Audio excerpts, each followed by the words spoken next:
बिस्मिल्लाहिर्रहमानिर्रहीम। अस्सलाम वालेकुम स्टूडेंट्स, कैसे हैं आप सब लोग। स्टूडेंट, आज हम शुरू करेंगे एक्सरसाइज नंबर 9.4।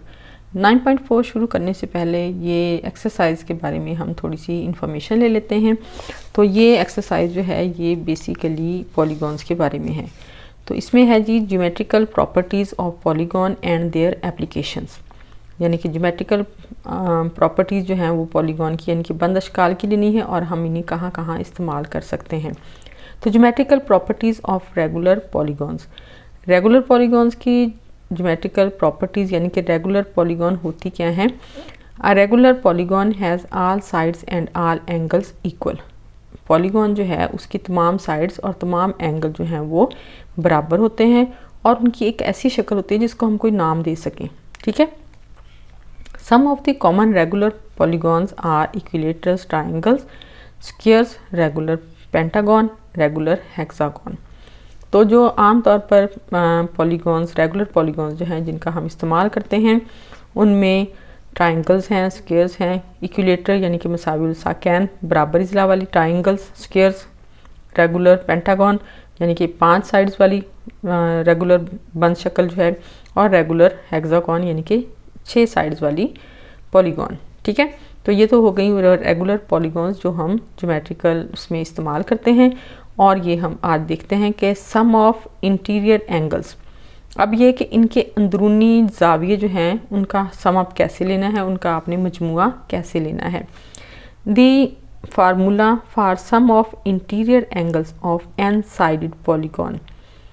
अब जितनी भी उसकी साइड्स होंगी, 2 हों, 4 हों, 3 हों, 5 हों, 6 हों, जितनी भी साइड की पॉलीगॉन है उनके जितने भी जाविये बनेंगे उन सब का मजमुआ लेने के लिए, उनका सम अप लेने के लिए जो फार्मूला इस्तेमाल होता है वो है n-2 × 180। ठीक है। तो यानी कि इस फार्मूले से आप कोई भी पॉलीगॉन जो है उसकी अंदर जो है उनका सम अप ले सकते हैं उसके एंगल्स का। ठीक है। Interior angle for a regular n sided polygon. अब एक रेगुलर पॉलीगॉन है जो उसके आपने लेने हैं size of each interior angle. Her interior angle का साइज़ आपने किस फार्मूले से लेना है, तो वहाँ पे हम फार्मूला इस्तेमाल करेंगे n-2 × 180/n। ठीक है। इस फार्मूले से हम ये जो है उनकी साइज़ जो है मालूम कर सकते हैं कि ये एंगल जो है वो 60 का है, 70 का है, 80 का है, कितने का है। For instance a regular hexagon has n = 6, यानी कि मिसाल के तौर पर हम ले लेते हैं ऐसी बंद शक्ल जिसकी 6 साइड्स हैं, यानी कि हेक्सागन जिसकी 6 साइड्स हैं। ठीक है। So each of interior angle is, तो इसका हर इंटीरियर एंगल जो है ना वो कितने का होगा, 6। अब n की जगह हमने क्या लगाना है, 6 - 2 × 180/6। तो ये आ जाएगा आपके पास 6 में से 2 आप माइनस करेंगे तो कितना आ जाएगा, 4 को आपने 180 से मल्टीप्लाई कर दिया और ऊपर 6 से डिवाइड कर दिया तो उसका हर एंगल जो है वो 120 का आएगा। ठीक हो गया जी। आगे है एक्सटीरियर एंगल। एक्सटीरियर एंगल के लिए यानी कि बाहर वाला बैरूनी जाविया जो है, ये तो हो गया ना अंदरूनी जाविये जो उसके अंदर होंगे, किसी भी स्क्वायर के, ट्रायंगल के, पेंटागन के, हेक्सागन के जो भी अंदर होंगे वो ये थे। अब लेंगे एक्सटीरियर एंगल। तो एक्सटीरियर एंगल जो है वो कोई भी साइड उसकी बढ़ा दें तो वो एंगल जो है वो बाहर एक्सटीरियर बन जाता है। तो the sum of all exterior angle of any polygon is always 360 regardless of the number of sides. अब इसमें कोई वो नहीं है कि आपके ये जो एंगल है इनमें कितनी साइड्स हैं, 5 हैं, 6 हैं, 3 हैं, 4 हैं। सभी पॉलीगॉन्स जो हैं उनका एक्सटीरियर एंगल जो है उसका जो सम अप है वो हमेशा 360 ही होगा। अब उसमें पॉलीगॉन का आपने एंगल कैसे लेना है, एक्सटीरियर एंगल = 360/n। 360 को आप 3 पे डिवाइड करेंगे, 360 को 4 पे, 5 पे, जितने भी आपकी जो भी पॉलीगॉन है उसके नंबर से उसकी साइड से आप इसको यानी कि डिवाइड कर देंगे तो ये फिर आपके पास उसके एक्सटीरियर एंगल जो है वो उसकी क्वांटिटी आ जाएगी। The interior and exterior angles are supplementary at a vertex. अच्छा, अब ये है कि इंटीरियर और एक्सटीरियर एंगल दोनों जो हैं वो सप्लीमेंट्री यानी कि 180 के होते हैं। अब इन दोनों को सम अप करेंगे यानी कि इंटीरियर और एक्सटीरियर को जब हम जमा करेंगे तो हमारे पास इनका मजमुआ जो है वो 180 आना चाहिए। ठीक है। जैसे कि फ़र्ज़ करें आपके पास एक ट्रायंगल है, ये आपके पास एक ट्रायंगल है, तो आपने जब भी इसका एक्सटीरियर एंगल लेना, इंटीरियर तो ये हो जाएंगे ना तीनों, जब भी एक्सटीरियर लेना है तो ये इस तरह इसकी साइड्स को बढ़ा दें, ये तो ये इसका एक्सटीरियर एंगल हो जाएगा। ठीक है, अब इसकी साइड को बढ़ाएंगे, ये इसका एक्सटीरियर एंगल हो जाएगा। तो ये इंटीरियर और ये एक्सटीरियर, इन दोनों को जमा करेंगे तो क्या बनेगा 180। ठीक है, इसका ये मतलब है। अच्छा जी, नेक्स्ट है आपका डायगोनल्स यानी कि उनके भीतर जो हैं, the total number of diagonals in a regular polygon with n sided is n into n-3/2। यानी कि आप किसी भी बंद शक्ल पॉलीगॉन के जब डायगोनल उसमें से खींचते हैं तो उन डायगोनल्स का आपने तादाद अगर मालूम करनी हो तो आप वो इस फार्मूले से मालूम कर सकते हैं। आगे है जी symmetry, a regular n sided polygon has rotational symmetry and reflexive symmetry, यानी कि उसमें गर्दिशी तशाकुल और उसका अक्सी तशाकुल होता है, both of order n। Regular hexagon has 6 lines of symmetry and has rotational symmetry of order 6। यानी कि अगर एक हेक्सागोन है उसकी 6 साइड्स हैं तो आप उसको रोटेट करके उसको उसी तरह देख सकते हैं। A regular n sided polygon can be rotated by 360/n। और रेगुलर पॉलीगॉन जो है वो किसी भी n साइड की हो तो उसको आप इस तरह से रोटेट कर सकते हैं उससे, और उसको वो एक ही जैसी आपको नज़र आएगी। नेक्स्ट है जी आपका ज्योमेट्रिकल प्रॉपर्टीज़ ऑफ ट्राइंगल। अब ज्योमेट्रिकल प्रॉपर्टीज़ ऑफ ट्राइंगल की जो ज्योमेट्रिकल प्रॉपर्टीज़ हैं वो क्या है? A triangle is a polygon with 3 sides and 3 angles. एक त्रिकोण जो होती है, एक ट्राइंगल जो होती है उसकी 3 साइड्स होती हैं और 3 उसके जाविये या 3 एंगल होते हैं। Triangles come in various types based on side length and angle measure. अच्छा, अब ट्राइंगल्स की जो बहुत सारी अकसाम हैं, टाइप्स हैं उसकी, वो किस उस पे बुनियाद पे बनाई जाती हैं? उनके इज़ला की लंबाइयों पे और उनके जावियों की मेजरमेंट पे। ठीक है, कि कौन सा जाविया कितनी मेजरमेंट का है, फिर उसी हिसाब से, और कौन सी उसकी साइड्स इक्वल हैं या नहीं इक्वल, तो उस बेस पे उनकी जो अकसाम जो हैं वो बनाई जाती हैं। अब एंगल सम है, the sum of the interior angles of any triangle is always 180। मुसल्लसें जो हैं उनके अंदरूनी जाविये जो हैं अगर उनको जमा किया जाए तो हमेशा उनका सम अप जो है वो 180 होता है। In equilateral triangle all sides are equal. अब मसावी साकैन मुसल्लस जो है यानी कि जिसकी तमाम साइड्स बराबर होती हैं, ठीक है, एंड ईच एंगल इज 60, और उसका हर जाविया जो है वो 60 का होता है। ठीक है, इक्विलेटरल ट्राइंगल जो है उसकी तमाम साइड्स इक्वल होती हैं, उसका हर एंगल जो है वो 60 का होता है। अभी एक तो टाइप ये हो गई इसकी।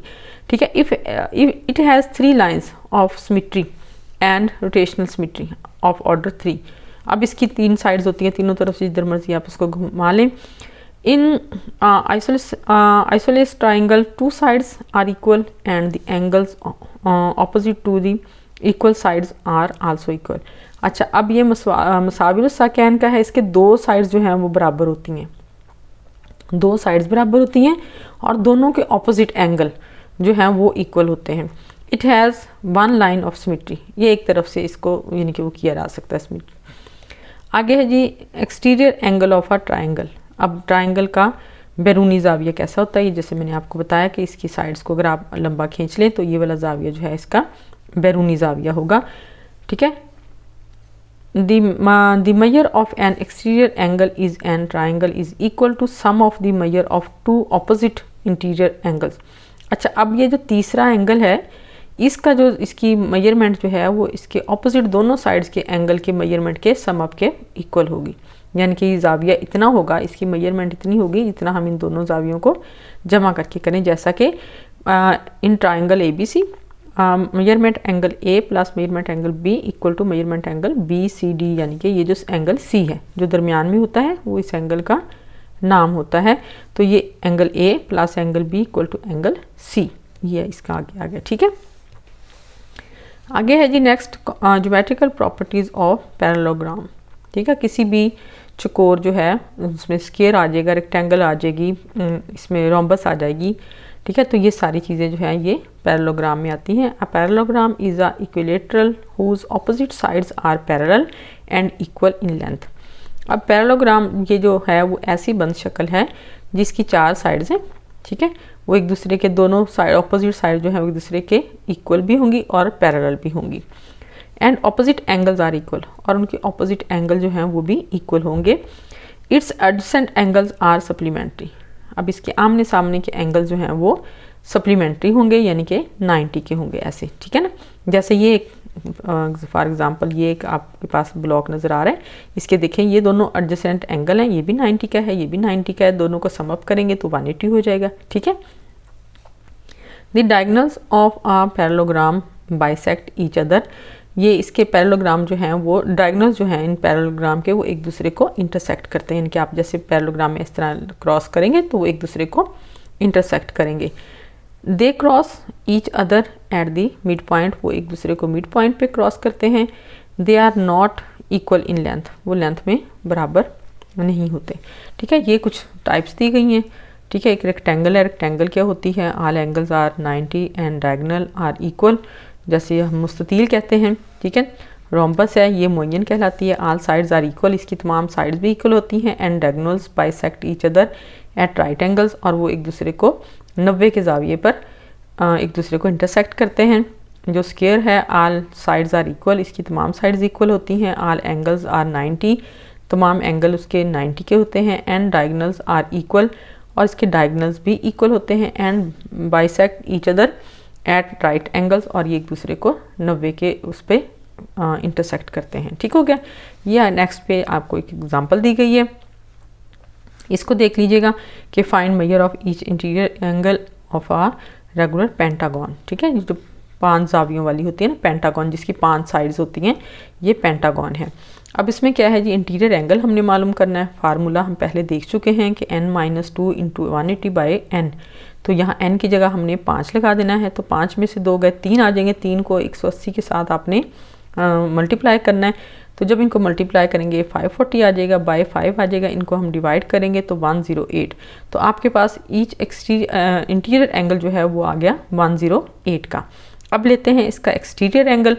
एक्सटीरियर एंगल जो है वो हर पॉलीगॉन के लिए एक ही उसका फार्मूला है कि 360 बाय 5, तो इसको हम डिवाइड करेंगे तो हमारे पास आ जाएगा 72, यानी कि उसका हर एक्सटीरियर एंगल जो है वो 72 का है इस पेंटागन का, और इसका इंटीरियर एंगल जो है वो 108 का है। चलें अब हम एक्सरसाइज शुरू करते हैं।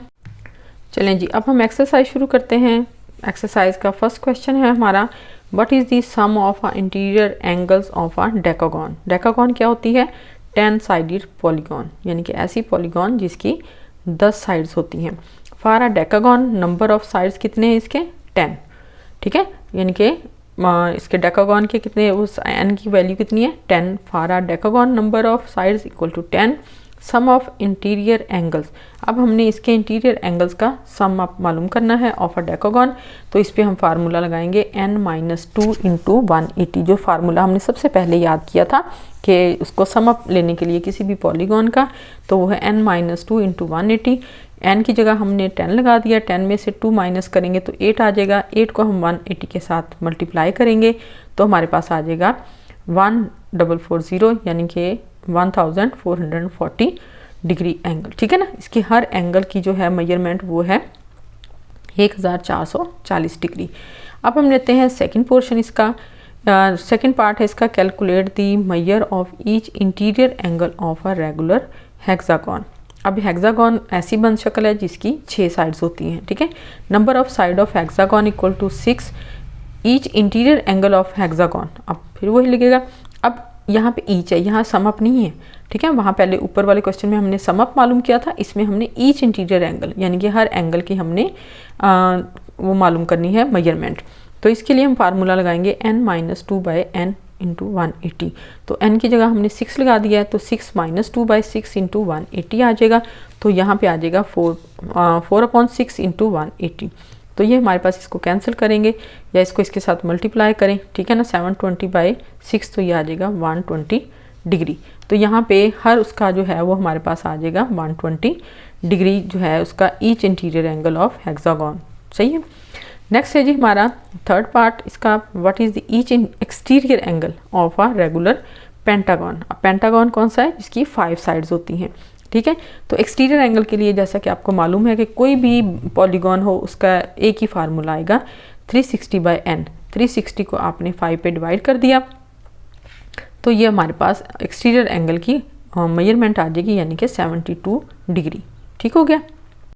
अच्छा नेक्स्ट है हमारा if the sum of interior angles of a polygon is 1260, अगर किसी भी पॉलीगॉन की जो उसके एंगल हैं उनका सम अप जो है वो 1260 यानी कि 1260 डिग्री है, how many sides does the polygon have, तो हमने मालूम करना है इस पॉलीगॉन की साइड्स कितनी है। अब देखें, पहले हमने इनका सम अप मालूम कर लिया कि सम अप किस फार्मूले से मालूम करते हैं, फिर हमने हर एंगल की मेजरमेंट मालूम कर ली है। अब हम मालूम करेंगे कि अगर उनका सम अप दिया गया है तो फिर हमने उनके एंगल जो है वो उसकी पॉलीगॉन जो है उसकी साइड्स कैसे फाइंड आउट करनी है। तो sum of the interior angles of a polygon हमारे पास है 1260 डिग्री।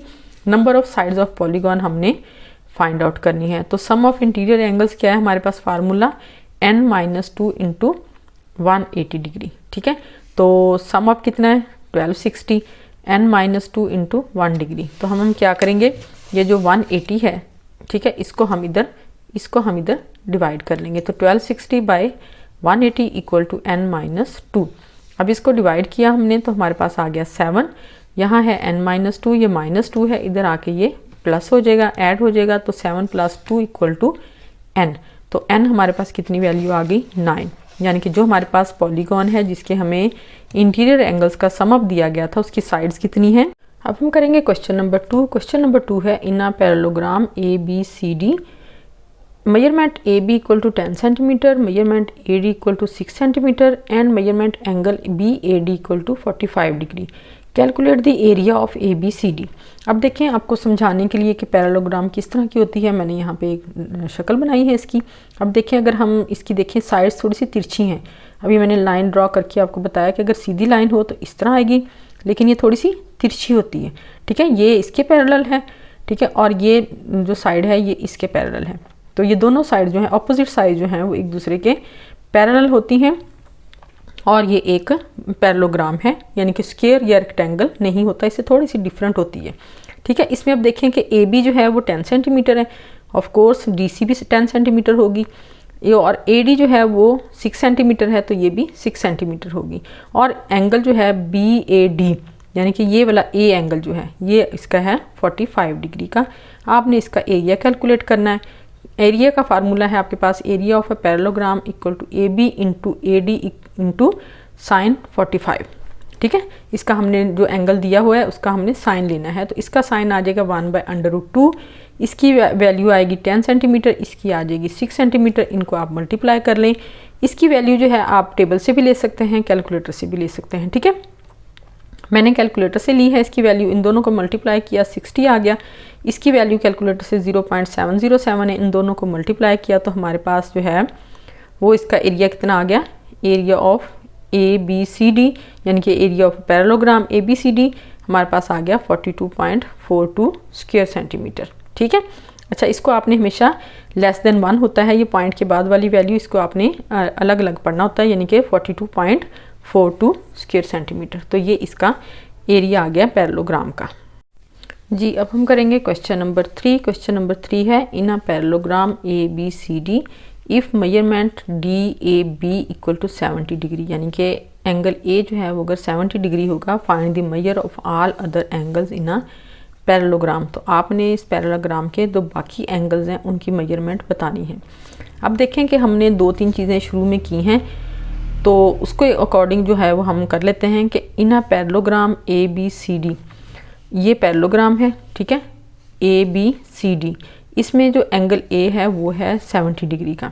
अब जैसा कि हम पहले पढ़ चुके हैं इंट्रोडक्शन में कि पैरेललोग्राम जो है उसके जो ऑपोजिट एंगल हैं वो इक्वल होते हैं।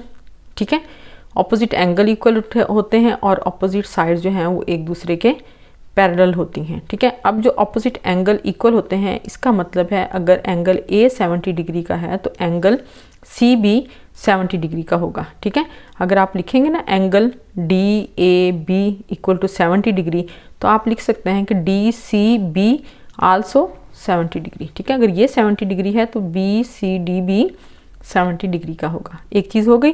दूसरा है जी opposite angles of a parallelogram equal, ये आप इसकी जस्टिफिकेशन लिख सकते हैं कि ये दोनों साइड जो हैं, अब ये हम वहाँ पे वर्बली तो नहीं बताएंगे हम कि ये दोनों इक्वल होते हैं, हम वहाँ पे लिखेंगे। ठीक है, हम वहाँ पे इसकी जस्टिफिकेशन देंगे कि ये जो एंगल ए अगर 70 है तो सी क्यों 70 है? सी इसलिए 70 है क्योंकि opposite angle of a parallelogram equal होते हैं। ठीक है, अब दूसरी चीज़ हमने ये पढ़ी थी कि किसी भी पैरेललोग्राम के एडजेसेंट एंगल जो हैं, ठीक है, ये सप्लीमेंट्री होते हैं। ठीक है, ये ऑपोजिट जो एक दूसरे के साथ आमने सामने हैं, ये सप्लीमेंट्री होते हैं, यानी कि इनका सम अप जो है वो 180 होगा। ठीक है, अब इसका अगर 180 होगा तो हम इसमें क्या चीज़ वो करेंगे, इसको हम लगाएंगे कि ABC adjacent angle of parallelogram are supplementary, so ABC equal to 180 minus 70। ठीक है, यानी कि एंगल जो है ABC, जो एंगल B है ये ले लें चाहे ये ले लें। ठीक है, जो एंगल ABC है अगर वो देखें वो कितना बनेगा, वो आएगा 180 माइनस 70। ये देखो ये सप्लीमेंट्री है ना, 180 का एंगल है, 180 का एंगल है, इसमें से हमने ये एंगल लेना है तो कैसे लेंगे, 180 में से हम ये माइनस कर देंगे 70 तो हमारे पास आ जाएगा 110।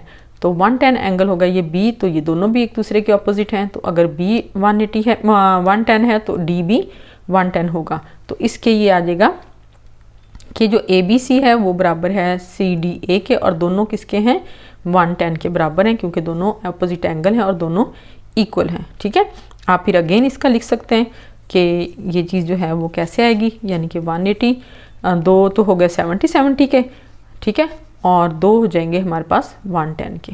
ठीक है, ये इसके चारों एंगल हो जाएंगे। ठीक है जी, अब हम करते हैं क्वेश्चन नंबर 4। क्वेश्चन नंबर 4 है हमारे पास, a shape is created by cutting a square in half diagonally and the attaching the right angle triangle to the hypotenuse of each half. अब हमने क्या करना है, a shape is created by cutting a square, एक square को काटना है। ठीक है, और उसको कैसे काटना है, इन हाफ डायगोनली, यानी कि एक स्क्वायर है आपके पास, ये देखिए इसको मैंने ना इस तरह ड्रा कर दिया कि ये आपके पास एक स्क्वायर है, इसको आपने हाफ कटिंग कर लेनी है यूं दरमियान में से बाय डायगोनली, यानी कि इसके इधर भीतर में से इसको काट लेना है, दोनों को इस तरह डायगोनली आपने इस तरह काटना है, यानी कि यूं नहीं काटना, इनके राइट एंगल पे नहीं काटना, बल्कि इसको इंटरसेक्ट करना है इसको डायगोनली। तो ये इस तरह दो राइट एंगल आपके पास आ जाएंगी। अब आपने क्या करना है कि इनको अटैच करना है, then attaching a right angle triangle to the hypotenuse of each half. अब आपने उनका जो एक सिरा है उसको आपने दूसरे के ऊपर इस तरह एडजस्ट कर देना। अब देखें ये दो हो गई हैं, ये एक स्क्वायर था, इसको हमने जब कट किया यहाँ से तो फिर ये हमारे पास दो राइट एंगल ट्राइंगल आ गई हैं। अब हमने इनको अटैच कैसे करना है, अब एक के हाइपोटेन्यूज के ऊपर दूसरे का राइट एंगल रख देना है, आपने इसको इस तरह करते जाना है। ठीक है ना, तो ये अगर बहुत सारी हो तो आप इस तरह करेंगे तो ये एक शक्ल बन जाती है, एक पैटर्न बन जाता है। तो आपने explain why this shape can tessellate and calculate the interior angle of the new shape. तो आपने इसके इंटीरियर एंगल्स को करना है। अब देखें कोई भी टेसिलेट जो है उसको बनाने के लिए हमारे पास जो एंगल है ना उनका वो 360 होना चाहिए, इंटीरियर जो है उसका ना। तो आपने इनको इस तरह अरेंज करना है कि ये इसका 360 हो एंगल, जो इनका इंटीरियर जो है उसका सम अप, यानी कि अंदरूनी जितने भी जाविये हैं ना उनका सम अप जो है वो 360 आना चाहिए, जो वो आप हाफ करेंगे। ठीक है, अब जैसे यहाँ पे था ना ये एक स्क्वायर है, इसकी ये 90 90 90 90, तो ये 360 हो गया। जब हमने इनको हाफ किया है तब भी देखें ये आ गया 180 180, तब भी जोड़ेंगे तो 360 आ जाएगा।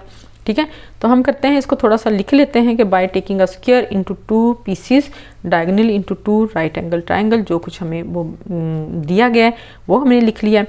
आप इसकी इस तरह डायग्राम बना लें। अच्छा, आप इसको इस तरह भी जोड़ सकते हैं, आप इसको इसके साथ भी जोड़ सकते हैं, आप इस तरह भी इनके साथ इसको जोड़ सकते हैं। तो आप इसका आप लिखेंगे कि ठीक है, जैसे इसका सम अप मैंने आपको बताया 360 है, इसका दोनों का 360 है, इनका भी 360 है, मैंने इनको इस तरह जोड़ा है।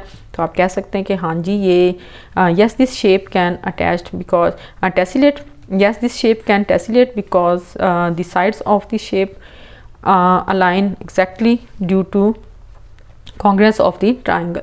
ठीक है ना, अब ये कि ट्राइंगल्स को लगा के हमने इसकी जो अलाइनमेंट कर ली है, इसको हमने एक शेप दे दी है, एक हमने इसको यानी कि टेसिलेट कर दिया है। तो बोथ साइड्स जो उसकी बोथ ट्राइंगल्स जो हैं जो हमारे पास हैं उनका जो राइट एंगल ट्राइंगल्स हैं वो भी ज़ाहिर आपको पता है उनका सम अप ये दो 45 के हो जाएंगे, ये 90 का हो जाएगा। तो इनको जब हम जमा करेंगे तो हमारे पास 360 आ जाएगा, यानी कि एक ट्राइंगल की कैलकुलेशन ये आ जाएगी, एक की ये आ जाएगी, दोनों को हम जोड़ेंगे तो वो 360 आ जाएगा। ठीक है, यानी कि आपने जो भी इसकी वो करनी है, जैसे आप कह लें कि जो इमारतों पे पिचीकारी होती है, जो नक्शो निगार बने होते हैं मुख्तलिफ़ किस्म के ज्योमेट्रिकल पैटर्न को जोड़ जोड़ के, सेम इसी तरह हमने इसको जोड़ना होता है। लेकिन अगर जोड़ने से उनके एंगल जो है इंटीरियर, उनका सम अप जो है वो 360 हो तो ये जुड़ सकते हैं, ये बन सकते हैं। ठीक है, तो तब आपने ये लिख देना कि यस दिस शेप कैन टेसिलेट। ठीक है, ये आपका क्वेश्चन है जी। अब हम करेंगे क्वेश्चन नंबर 5। क्वेश्चन नंबर 5 है आ टेसिलेशन इज़ क्रिएटेड। ठीक है, एक नक्शबंदी या पिचीकारी जो है वो बनाई गई है, एक पैटर्न जो है वो बनाया गया है बाय रिपीटेडली रिफ्लेक्टिंग आ बेसिक शेप। तो एक बेसिक शेप जो है उसको बार बार करके उसको एक पैटर्न बनाया गया है। The basic shape is a right angle triangle. अब बेसिक शेप कौन सी है, वो right angle triangle with sides of a length 3, 4 and 5। ऐसे ही हमारे पास पॉलीगॉन या ऐसे ही हमारे पास ट्राइंगल है जिसकी साइड्स जो है वो 3, 4 एंड 5 है। इनको जोड़ जोड़ के जो है वो एक टेसिलेट बनाया गया है।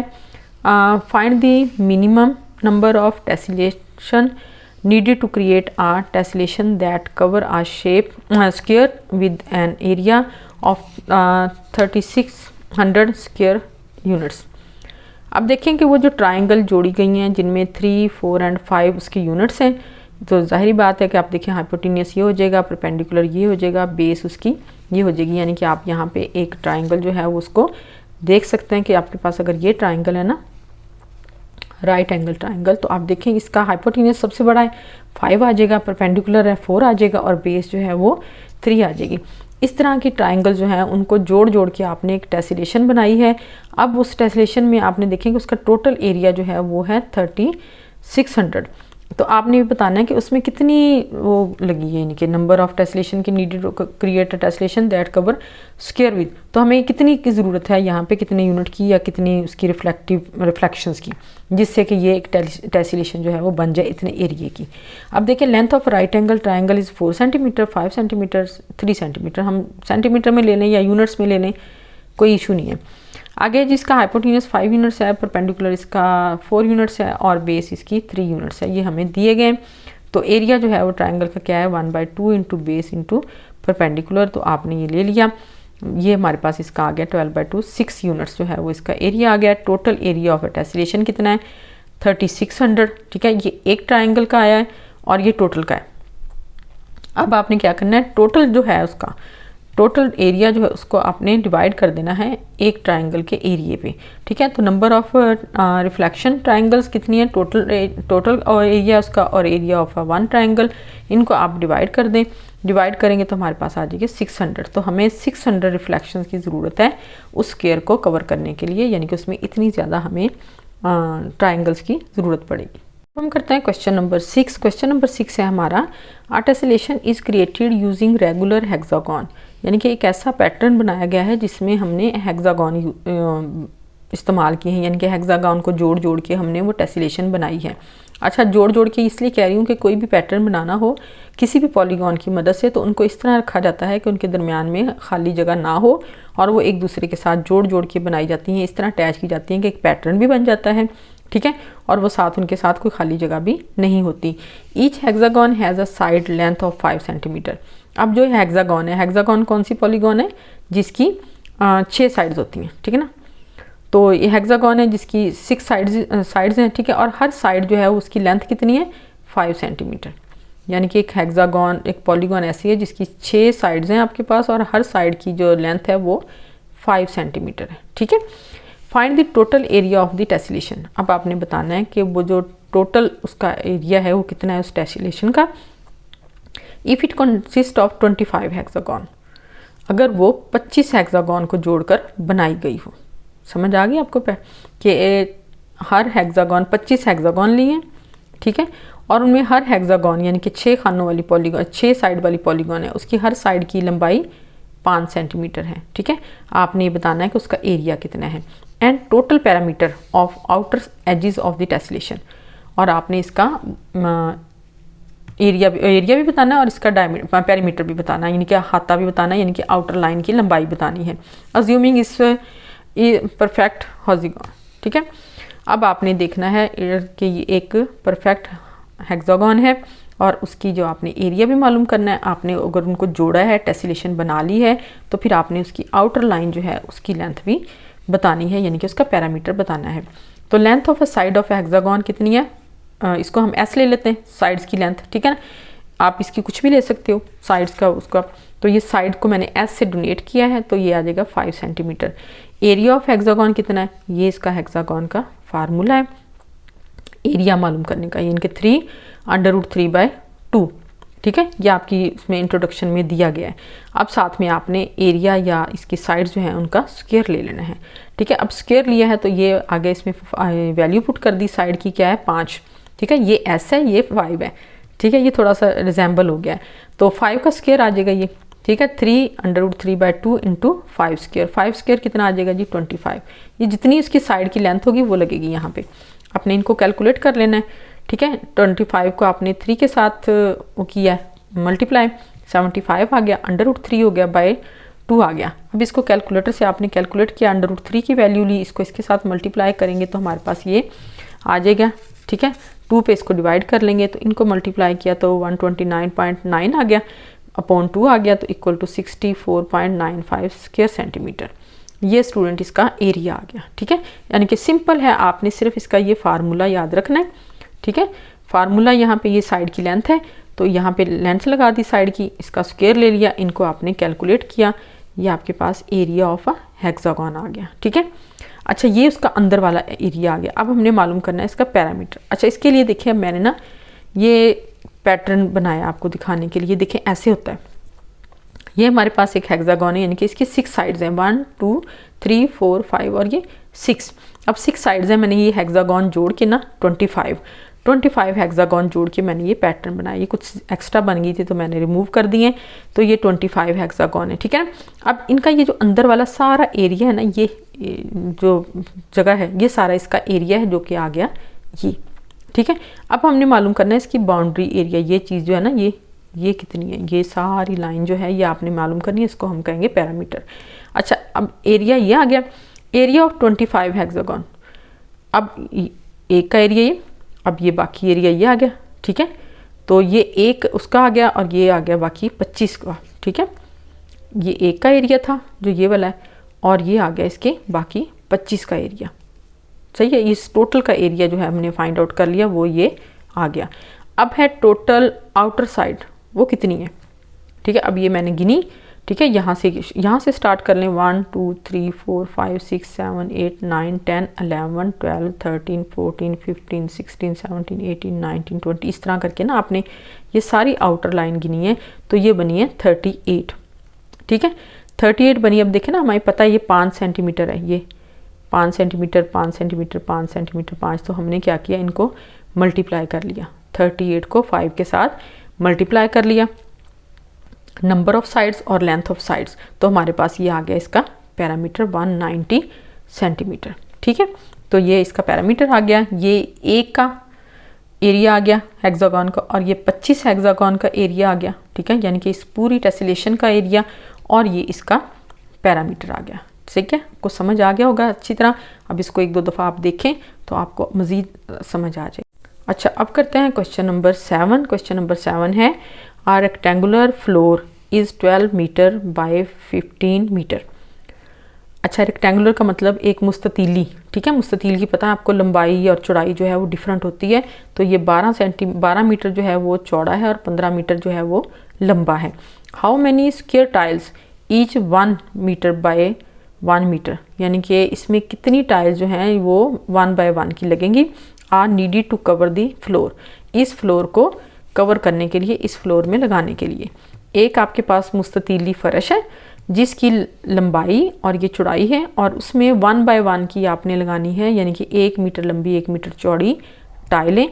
तो आप मुझे बताएं कि इसमें कितनी टाइलें जो हैं वो लगेंगी फर्श में। So simple, area of rectangular floor, लंबाई ज़रब चौड़ाई, इसको कर लिया हमने, इसकी लेंथ और विड्थ को मल्टीप्लाई कर लिया, यानी कि 12 को 15 के साथ हमने ज़रब कर दिया, तो हमारे पास 180 मीटर स्क्वायर आ गया, ठीक है ना। इसका एरिया कितना आ गया, area of rectangular floor 12 metre into 15 metre, यानी कि इसकी विड्थ है और ये इसकी लेंथ है। लेंथ और विड्थ को हमने मल्टीप्लाई किया तो हमारे पास 180 मीटर स्क्वायर जो है, स्क्वायर मीटर जो है वो हमारे पास इसका एरिया आ गया। अब area of a square tile, अब अब स्क्वायर टाइल जो है इसका एरिया क्या है 1 मीटर, 1 बाय 1 की है तो 1 इंटू 1 1 मीटर स्क्वायर, ठीक है। अच्छा इसका आ गया 180 स्क्वायर मीटर, इसका आ गया 1 स्क्वायर मीटर। तो number of tiles to cover the floor, अब फ्लोर को कवर करने के लिए हमें कितने टाइल्स चाहिए, तो area of floor divided by area of a tile, तो 180 बाय 1 यानी कि 180 टाइल्स जो हैं वो हमें रिक्वायर हैं। तो नंबर ऑफ टाइल्स कितनी आ जाएंगी 180। नेक्स्ट है जी हमारे पास question number 8, a rectangular wall, अब पहले फ्लोर था अब वॉल आ गई है। A rectangular wall is 10 metre tall and 120 metre wide, यानी कि वो 10 मीटर ऊंची है और 120 मीटर जो है वो चौड़ी है। How many gallons of paint are needed to cover the wall if 1 gallon covers 35 square metre. अब अगर 1 गैलन जो है वो 35 स्क्वायर मीटर को कवर कर रहा है तो आपने बताना है कि जो इतनी ऊंची और इतनी चौड़ी है, इतनी ऊंची और इतनी चौड़ी है दीवार, उसके लिए हमें कितने गैलन जो है वो चाहिए पेंट के। तो हाइट ऑफ अ वॉल है 10 मीटर और विड्थ ऑफ अ वॉल है 120 मीटर। तो एरिया कितना आ जाएगा, लेंथ और विड्थ ले लें इनकी, ठीक है। लेंथ इंटू विड्थ कितनी आ जाएगी 10 इंटू 120 1200 स्क्वायर मीटर। अच्छा अब एरिया कवर्ड बाय 1 गैलन कितना है जी 35 स्क्वायर मीटर। तो number of gallon needed area bye covered पर गैलन, तो ये आ जाएगा 1200 मीटर, ठीक है ना, 1200 स्क्वायर मीटर और नीचे आ जाएगा 35 स्क्वायर मीटर। तो इनको आप डिवाइड कर लें, हमारे पास आ जाएगा 34.29 यानी कि 35 गैलन। ज़ाहिर अब जब ये अगला खोल लिया है 34 लगेंगे और एक थोड़ा सा और लगेगा, तो हम ये जो थोड़ा सा और है इसकी जगह पूरा गैलन खुलेगा, तो ये पूरे गैलन जो है वो कितने आएंगे 35। तो उस दीवार को कवर करने के लिए, उस दीवार को पेंट करने के लिए हमें कितने गैलन चाहिए 35 गैलन। जी अब हम करते हैं क्वेश्चन नंबर 9। क्वेश्चन नंबर 9 है, a rectangular wall has a length of 10 metre and a width of 4 metre. अब फिर ये दीवार है, इसकी लंबाई जो है वो 10 मीटर है, चौड़ाई जो है वो 4 मीटर है। If 1 litre of paint cover 7 square centimetre, how many litres of paint are needed to cover the wall. तो हमें इस वॉल को कवर करने के लिए कितने लीटर चाहिए, ठीक है। पहले हमने गैलन किया था कि हमें कितने गैलन पेंट के चाहिए, अब हमें है कि हमें कितने लीटर जो है वो पेंट चाहिए इस दीवार को पेंट करने के लिए, इसको कवर करने के लिए। अब देखें स्टूडेंट, ये उसकी एप्लीकेशंस हैं, ठीक है ना, जो हमने पॉलीगॉन की हमने पढ़ी है, ये इसकी अब एप्लीकेशन आ रही है कि हम इसको कैसे यूज़ कर सकते हैं अपनी रोज़मर्रा ज़िंदगी में इंफॉर्मेशन लेने के लिए या अपनी मसाइल को हल करने के लिए। अब इसमें है जी लेंथ ऑफ वॉल है L = 10 मीटर और विड्थ ऑफ वॉल है जी W यानी कि 4 मीटर। अब ये लंबाई आ गई, ये चौड़ाई आ गई, तो जाहिर है एरिया जो है वो हमारा आ जाएगा लंबाई ज़रब चौड़ाई यानी कि 10 × 4 40 स्क्वायर मीटर, ठीक है। तो इसका एरिया आ गया ये 40 square metre. Area of wall covered by 1 litre paint कितना है जी 7 स्क्वायर मीटर, ठीक है। तो ये हमारे पास 7 स्क्वायर मीटर आ गया। तो उसी तरह हम करेंगे कि एरिया वॉल का ले लेंगे और जो एरिया कवर्ड होता है 1 लीटर से वो ले लेंगे, यानी कि 40/7, तो ये आ जाएगा 5.71 लीटर। तो जाहिर बात है आप देखें कि यहाँ पे भी हम इसको राउंड ऑफ करेंगे क्योंकि ये छठा गैलन जो है, छठा जो लीटर है वो इस्तेमाल होगा, ठीक है। चाहे उसमें से थोड़ा इस्तेमाल हो या ज़्यादा, लेकिन वो इस्तेमाल होगा तो हमारे पास 6 लीटर जो है वो इसका आंसर आ जाएगा कि हमें कितने पेंट की ज़रूरत है 6 लीटर की, ठीक है। अब आ गया जी हमारा लास्ट क्वेश्चन, क्वेश्चन नंबर 10। तो क्वेश्चन नंबर 10 करते हैं। तो स्टूडेंट आपने अब क्या करना है, इसको एक्सरसाइज को अच्छे तरीके से देखना है, समझना है और इसको सॉल्व करना है ताकि ये अच्छे तरीके से ये आपको आ जाए। तो आज ही आप window has a trapezoidal shape. अब ट्रेपेजॉइडल शेप में आपको दिखाती हूँ कैसे होती है। With a parallel side of 3 centimetre and 1.5 metre and a height of 2 metre. ये देखिए मैंने शक्ल बनाई है, ये होती है ट्रेपीजियम, ये ट्रेपीजियम है और ये ट्रेपीजियल शेप है यानी कि उसकी विंडो की। अब इसकी लंबाई जो है वो है इसकी 3 मीटर, यानी कि ये जो लेंथ है इसकी ये 3 मीटर है और जो ऊपर वाली साइड है वो है 1.5 मीटर, ये चीज़, ठीक है, 1.5 metre and height of 2 metre. अब इसकी हाइट ये 2 मीटर है, ठीक है। अब एक साइड इसकी छोटी होती है, एक साइड इसकी बड़ी होती है और इसकी हाइट है 2 मीटर। तो आपने इसकी मालूम क्या करना है, find the area of a window. आपने इस विंडो का एरिया फाइंड आउट करना है। तो आप देखें कि length of a parallel side of window ये जो है 3 मीटर है और दूसरी ये है, यही दोनों एक दूसरे के पैरेलल हैं क्योंकि ये वाली जो है ये दोनों एक दूसरे को इंटरसेक्ट करेंगी, ठीक है। ये पैरेलल नहीं है, ये दोनों पैरेलल हैं, तो इनकी लेंथ क्या है 3 मीटर और ये। अच्छा, हाइट ऑफ विंडो कितनी है 2 मीटर, ये 2 मीटर है, ठीक है। अब आपने इसका लेना है area of trapezoidal shape window, इसका आएगा 1/2 into height into sum of parallel sides, ठीक है। सम ऑफ पैरेलल साइड यानी कि हम करेंगे 1.5 को 3 में ऐड, इन दोनों को ऐड कर लेंगे, ये इसकी टोटल हाइट आ जाएगी, टोटल लेंथ आ जाएगी, ये इसकी आ जाएगी जी हाइट 2 मीटर और ये 1/2 आ जाएगा। तो 1/2 इंटू ये इसको समअप करेंगे आ जाएगा 4.2 और ये 2 आ जाएगा 4.5 और ये 2। ये फार्मूला देख लें दोबारा से, 1/2 है, फिर हाइट है, फिर इन दोनों की लेंथ है जो पैरेलल साइड्स हैं उनको ऐड किया 4.5 आ गया, इसको 2 से मल्टीप्लाई किया और इसको 2 से, अब देखें ये 1/2 है, ये 2 है, इनको दोनों को हम कैंसिल कर देंगे तो हमारे पास आ जाएगा 1.5 स्क्वायर मीटर। तो एरिया इसका कितना आ गया 4.5 स्क्वायर मीटर, ये इसका आंसर है। यानी कि आपने ये जो विंडो का एरिया लेना था वो हमारे पास आ गया 4.5 स्क्वायर मीटर। ठीक है जी स्टूडेंट, ये आपकी एक्सरसाइज हो गई है कंप्लीट। अब आपने इसको बार बार करना है। नए देखने वाले बच्चे जो हैं वो मेरे चैनल को सब्सक्राइब करें और जो बच्चे ऑलरेडी सब्सक्राइब कर चुके हैं वो इस वीडियो को लाइक करें।